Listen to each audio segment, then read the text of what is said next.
What's going on, guys? Feezy Duels here, back at it again with another video. Sorry it's been so long. Work has been keeping me from locals, meaning that I haven't been playing Yu-Gi-Oh! As much lately, so things have been kind of slow on this end, so it's just a matter of catching up and starting to play some new things. So today I figured I'd bring you guys something nice and interesting, and as you can tell from the title of the video, it's going to be Blue Eyes today.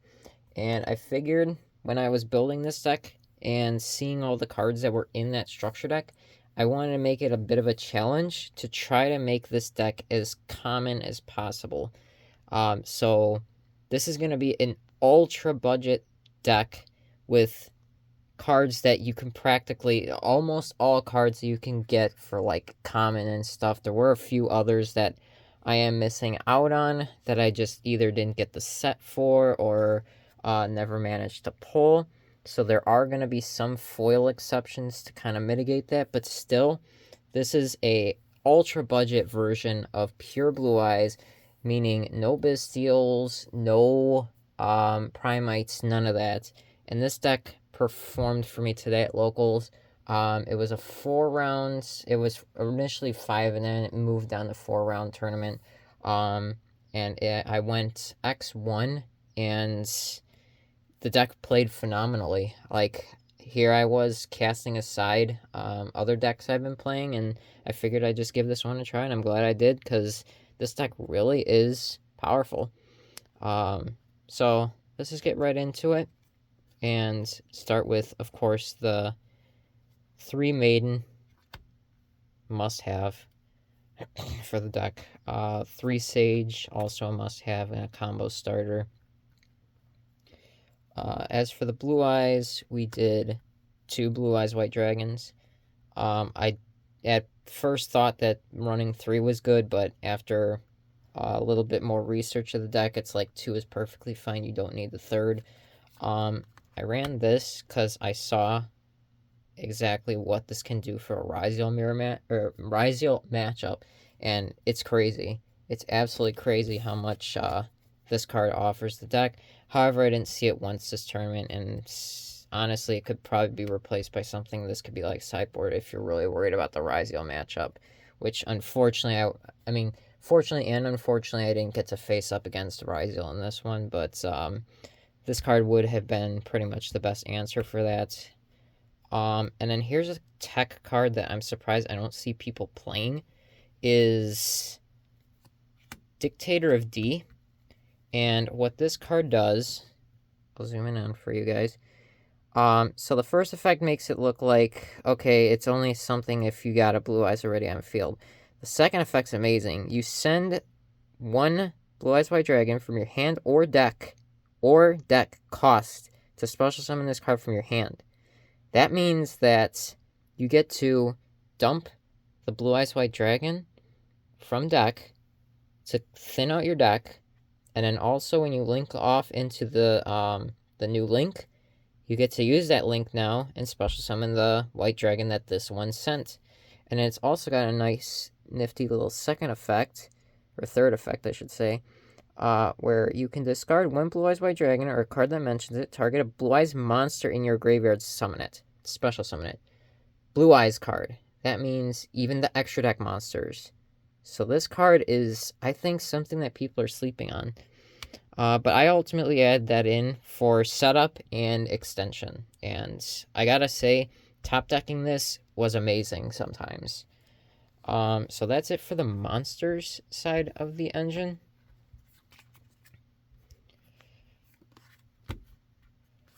We'll go on to the spells. 3 Wishes, 2 Roar, 1 Mausoleum, 1 Ultimate Fusion, and 1 Bingo Machine Go. Bingo Machine Go didn't come up at all, but it was just a nice option. It would usually be a card that I would pinpoint as siding out, going like game 2 or 3, going second. Ultimate Fusion never really came up, but it's just kind of an idea to get rid of pesky cards. Got Chaos Angel. You could search with wishes to get this and use this to get rid of Chaos Angel or just out something nasty that you can't really get rid of so easily. The fact that it's a quick play makes things even better, even more insane.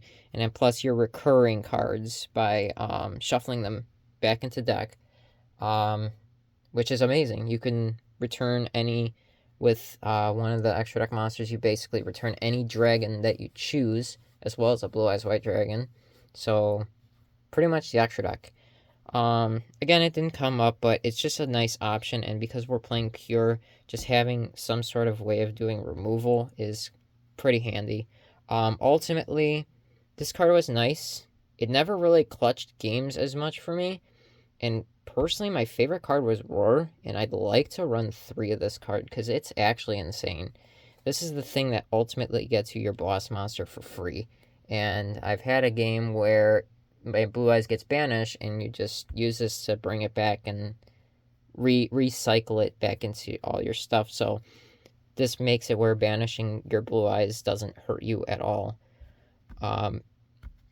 But probably get rid of Bingo Machine Go for another copy of Roar, honestly. But I guess it doesn't hurt doing this, seeing as to how the True Light has its restrictions, which is one of the 2 engine traps that I do. Of course, True Light is amazing. Special summon a Blue Eyes White Dragon from your hand or graveyard, or set a spell or trap that mentions a Blue Eyes White Dragon with a different name from the cards you control in your graveyard. I feel like this is a particular restriction that people may mistakenly make when playing this card. I know the first couple rounds that I was playing this, I feel like I may have cheated that out unknowingly, because literally today was my first day playing this. I've only seen people playing it online, so I'm not 100% on restrictions and whatnot, but just the fact that this restriction exists makes it where a card like Bingo Machine Go might be an optimal choice to replace with potential duplicates of names, just so that way you could still set something with True Light. But True Light's the GOAT. You definitely don't want to see it in hand, and I saw it like 3 or 4 games today, which really sucked, but you could always use it as fodder for wishes, which I've done, I think, maybe twice. Majesty barely ever came up, but it's a nice way to remove cards, and the fact it doesn't target is absolutely amazing. That being said, going into the hand traps now, we do 3 Ash, 3 Veiler. I do 3 Droll, 2 Nibiru, and 2 Ghost Ogre. Ghost Ogre for the mirror match. Hit the True Light is absolutely broken. Hitting certain field spells, continuous traps, hitting certain monsters could really make a difference. But ultimately, it was in here for the mirror match, and anything else that may have popped up. I did face a Horus, so it's like it could be a good hit for the King Sark. And then 2 more of the monsters for the hand traps is going to be Magnuma and Baldrake.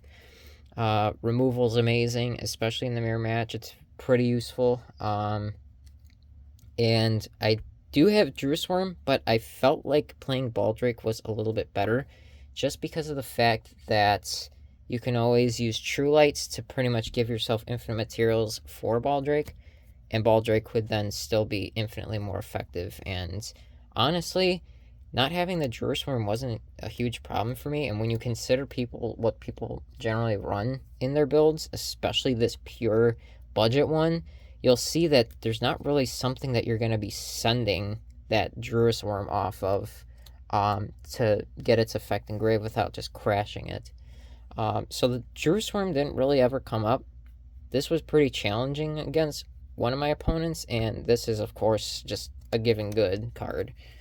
And the last of the hand traps or interruptions is Called By and 3 Imperm, and this is just for the Charmies. Like, I main deck Called By constantly because I don't play Charmies, and then the Imperms are just Imperms. They're always freaking good. But yeah, that's the main deck, and as you could see, all these hand traps were as common as they could possibly be. So the Bystials, I'm still waiting for those to come common. Or actually, no. This is common. I never pulled the common, so when they reprinted it as a foil, I was like, you know what? I'm just going to pick up the foils. So that's that story right there. But that's it for the main deck. 40 cards. Extra deck. This is the part where compromises are very, very relevant. We got 2 of the Spirit with Eyes of Blue.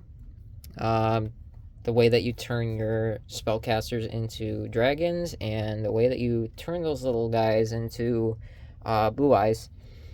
1 Erratic Seal. I don't know why I'm stumbling up. I figured I'd use my common, because why not? Like I said, we're trying to be extremely budget here. 1 Seal, I kind of want to run 2, just because, you know, it's a very good card. Without a doubt, it's a really good card.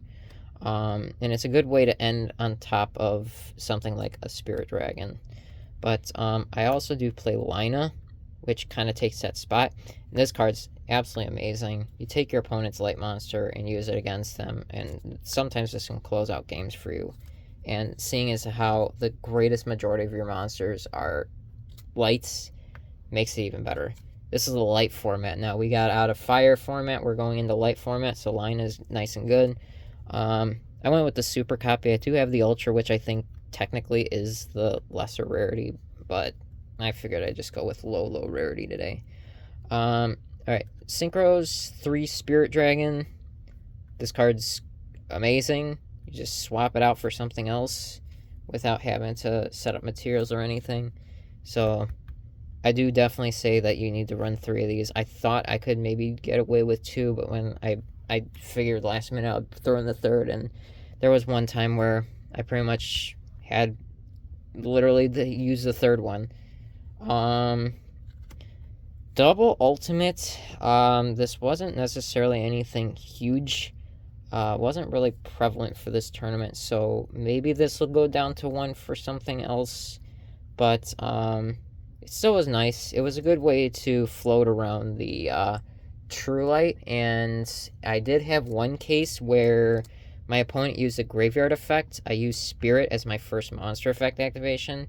Then they used Thrust for talents to pick something out of my hand, so they never took this. And then I ultimately just went into this, and then this got destroyed, I think, by True Light. And then, oh no, he used Thrust to get a Harpy's Feather Duster and destroy my back row, which was a Majesty and a True Light. And I just go into this instead, and what this did was when it was destroyed by the True Light, it brought this back out. And what I didn't realize is that its graveyard effect to negate once per turn is not a hard once per turn.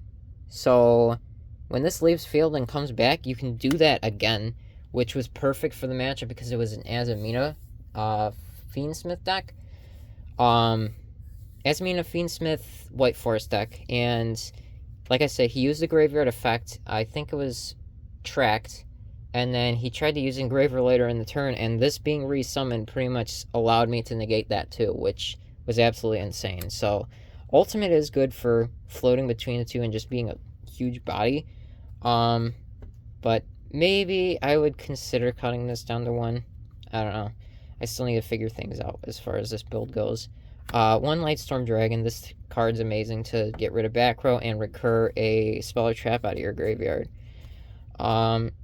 Azure Eyes Silver Dragon was essentially the way that I was using this card, and honestly, I'm probably just going to end up cutting it, because what this was essentially used for is if my opponent gets rid of my True Light, and True Light's about to nuke my Spirit Dragon would go into Azure Eyes, and then everything's protected, and none of my dragons could be targeted or destroyed by card effects for until the end of my turn. So this was a good shield option, but it never came up, so I never used it.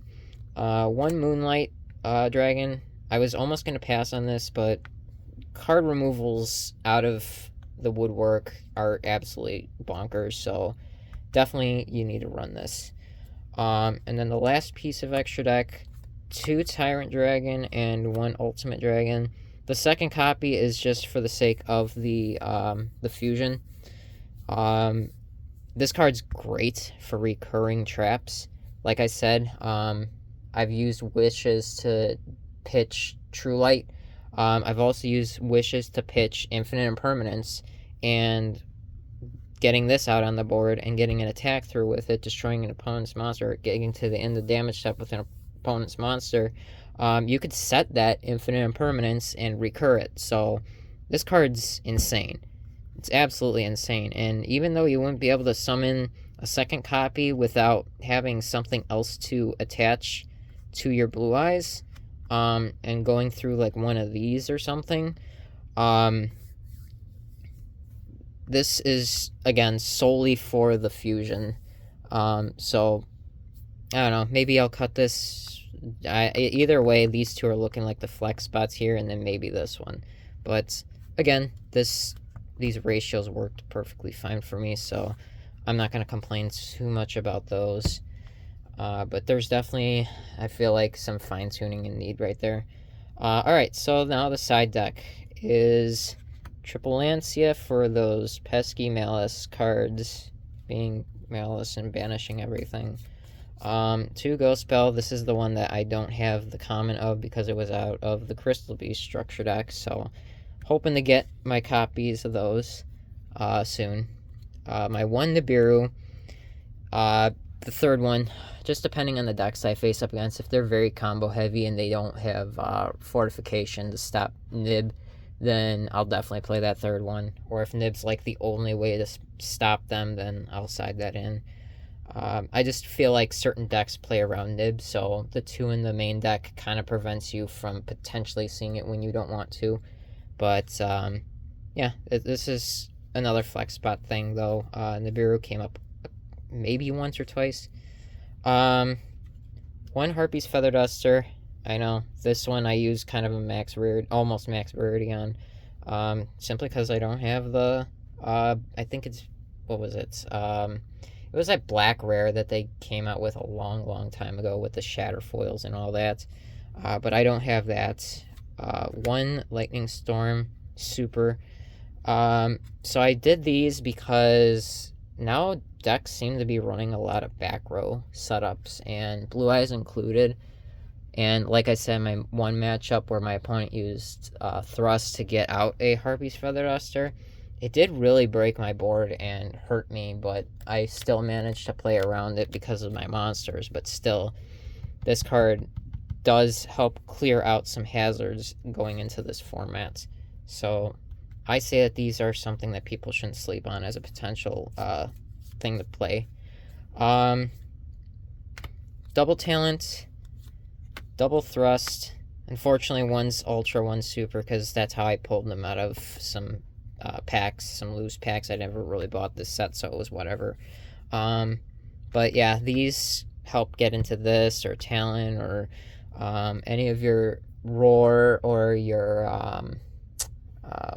what was it, Wisdom, I think it's called.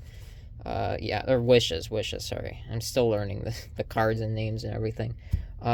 This card's good for searching that kind of stuff. And then also, for the last little bit of segment, is the Dimensional Barrier, the Skill Drain. I know people are playing this in Blue Eyes. Barrier should be run because, again, you have Tyrant Dragon that can recur your traps.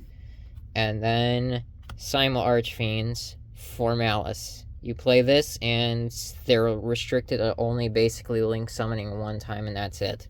So this is another card to pretty much take the place of D-Barrier and cover your Link, your opponents going into Link monsters. But as you can see, this deck is extremely affordable.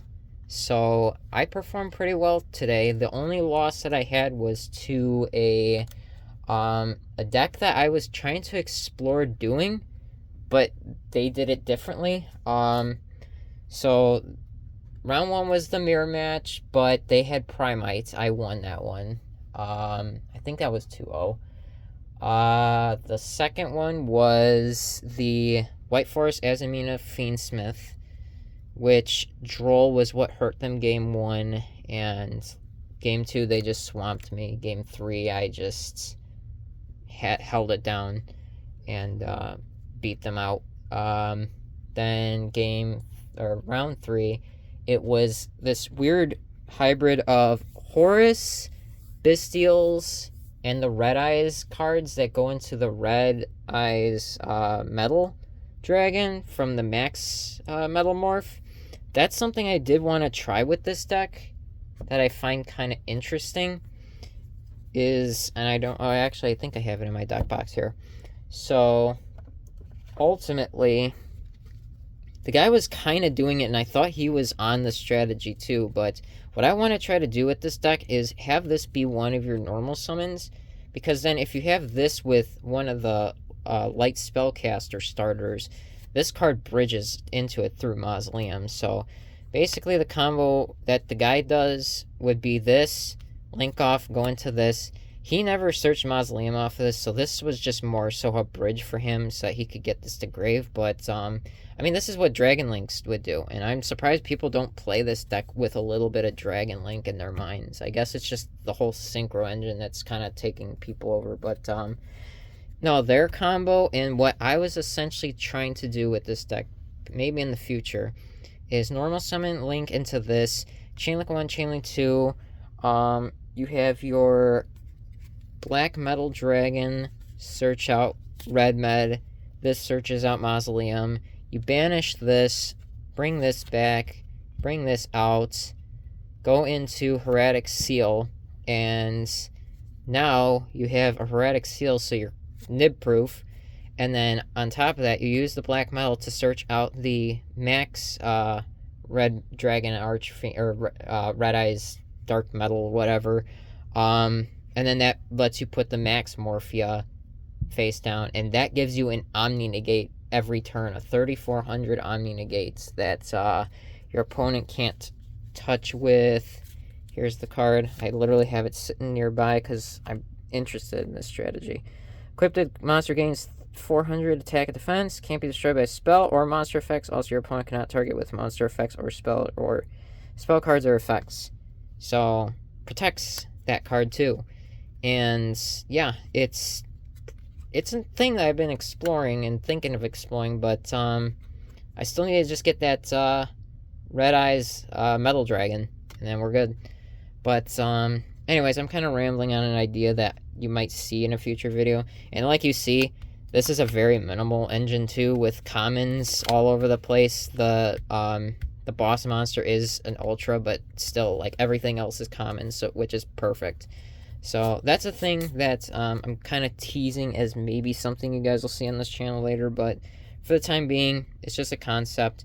But that being said, my last matchup 4 was a Melodious deck, and the poor guy, he got Spirit Dragon, and then he tried to go into the Link that special summons 2 out of deck, 2 Madolches out of deck, or not Madolches, Melodious out of deck, and Spirit was on board, and he was like, oh, right, that doesn't allow me to summon more than 1 at the same time. So that one was, I felt bad for the guy. Like, it just swamped him, and then game 2, I had Droll and Nib in hand, which was just absolutely bonkers. So that's it for the matchups, how that went. So I was X1 with this deck. I'm not putting it into title because it's nothing to write home about. This is the first locals I play with this, so hopefully I'll get a win with this deck soon. But other than that, switching between this, Raizo Mitsurugi, if you guys want, I can cover how I build that deck. And then potentially picking up my Fire Kings and playing that ever since Dinkabui got his YCS win with it, because that deck is absolutely fun to play, and I missed playing it. But for now, I'm experimenting and trying to troll people in their $1,000 decks full of QCRs and seeing if I could get my all commons deck to win me a tournament and just say, forget spending your money. Just buy 3 structure decks. Get some commons off of TCG Player for like $5, and you're good to go. Anyways, guys, this is VZ Duelist. I hope you guys enjoyed it. Leave some comments. Let me know what you guys think of everything I've covered. But thanks for watching, guys. Have a good one.